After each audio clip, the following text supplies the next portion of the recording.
தண்ணீரை நிறுத்தி இதை சேமித்து வைத்தால் இதை வச்சு நீங்களே ஊர்ல இண்டஸ்ட்ரி ஆரம்பிக்கலாம், நீங்கள் வசதியாக வாழலாம்.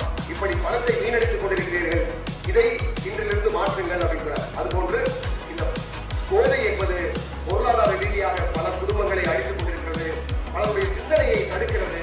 எத்தனையோ பேர் சாலை உரத்திலே விழுந்து கிடக்கிறார்கள். ஒரு முறை ஒரு நண்பர் உடனே விழுந்து அது பார்த்த நமக்கு கொஞ்சம் வச்சிருக்கும் போது இல்லை சொல்றதே தோணாது, சரி சொல்லி கையில் கொடுத்தேன். கொஞ்ச நேரம் கட்டி போனோம்னா சாலை உரமாக விழுந்து கிடந்தார். ஏனென்றால் அவரால் அந்த அடிமை தளத்திலிருந்து வெளியில் வர முடியவில்லை. போதை என்பது சிந்தனையை தடுக்கிறது, நம்முடைய போக்கஸை மாற்றுகிறது, வாழ்க்கையின் வளர்ச்சியை அழிக்கிறது. தற்காலிக சுகம் என்ற நாளைய யாருமே சமுதாயத்திலே சாதித்ததாக சரித்திரமில்லை. தற்காலிக சுகங்களை மகிழ்ச்சிகளை ஒத்தி வைத்து நான் வளர்வேன், சாதிப்பேன், இந்த சமுதாயத்திற்கு நான் நிறைய செய்வேன் என்று குடும்பத்தை நிமிர்ந்து நிறுத்துவேன், நடக்க செய்வேன், என் பெற்றோருக்கு புகழ் சேர்ப்பேன், என்னை வளர்க்கிற எனக்கு போதிக்கிற இந்த பள்ளிக்கு ஒரு நல்ல மாணவன் இங்கு இருந்தார் என்று சொல்லி பெயர் பெறுவேன் என்று கூட நான் சொல்லியிருந்தேன். லண்டன் கொண்டு வர ஒரு டாக்டர் இண்டிபெண்டன்ஸைக்கு அவர் கற்றுக்கொள்வோம் என்று சொல்லிட்டார்.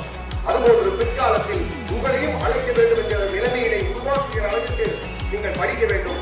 முடியாது, ஆகாது, நடக்காது என்று நினைக்காமல் ஆகும், முடியும், நடக்கும் என்று நினைத்து சிறப்பாக படியுங்கள், செய்வதை சரியாக செய்யுங்கள். எல்லாம் வல்ல இறைவன் உங்களுக்கு நல்ல எதிர்காலம் வழங்கட்டும் என்று வாழ்த்தி விடைபெறுகிறேன். நன்றி.